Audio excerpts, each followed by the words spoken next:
Hello, let's talk about subgroups of groups.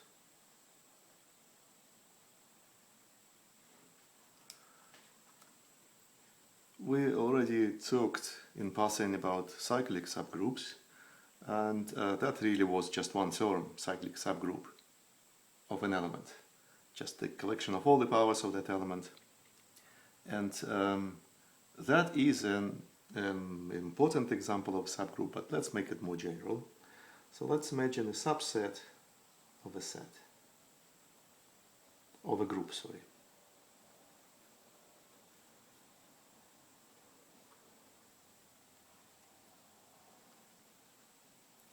So here some books go interesting way.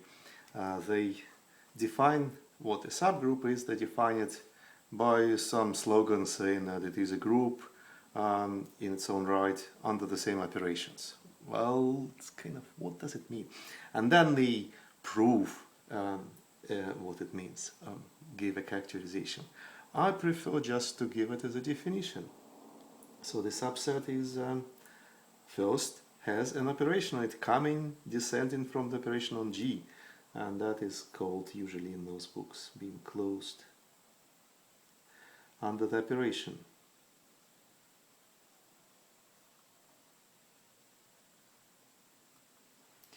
And that is mathematically writing, if we take a pair of elements in the subset and compute the operation on them, the result will be in the subset. So that really is kind of a formalic way of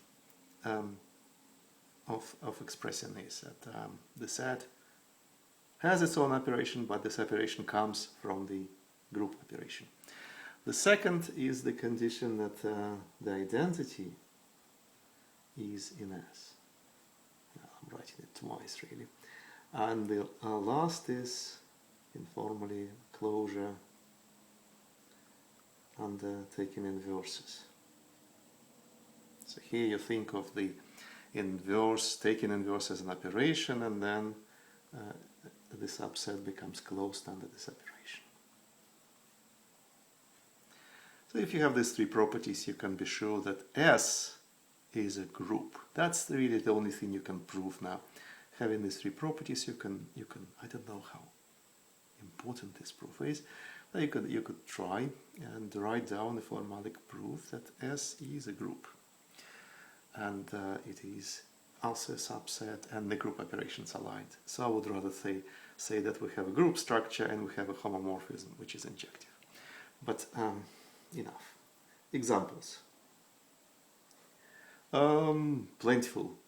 So all these homomorphisms we have, if they're injective, they give us some groups, like even integers inside integers with addition. Like integers inside larger set of numbers which still form a group under addition, like rational numbers. Like roots of degree n, complex roots of 1 of degree n inside complex roots of a degree which is divisible by n. So these are the numbers which raise to this power are equal to 1. Of course, those numbers will be non-m. Like even permutations inside all permutations is also a subgroup. What I really recycling here is a generic fact, because that was really every permutation which has sign 1, and sign is a homomorphism. So let me formalize the situation. Let me start with a group homomorphism.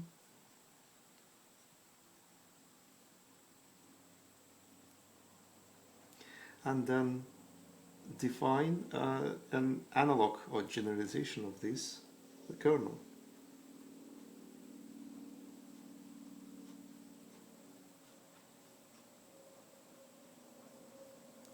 As all elements in the first group which are mapped by my homomorphism into the identity.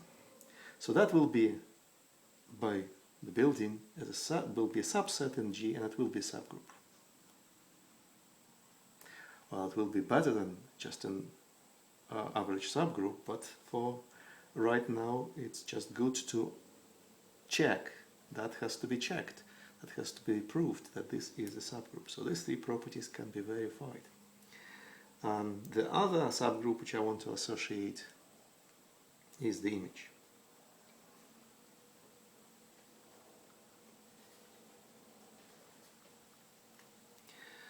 They will be now all elements which I see as values of my map.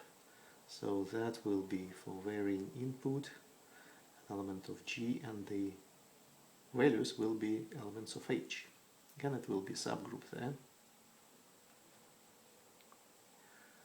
So we could look again at a couple of examples from last time, homomorphism from real numbers with addition to real numbers without zero with multiplication. So the homomorphism sends in elements to the exponential. And yes, we can see that exponentials never coincide for different inputs if it is a real number input. So the kernel of this, well, let's call it exp. The kernel of this homomorphism exp is just 0, trivial, the smallest possible. That's the only element which is mapped to the identity element here, 1. And the image is not the whole group of invertible real numbers, but rather its positive part, because exponential values are always positive, not negative, positive. So the similar example of complex numbers,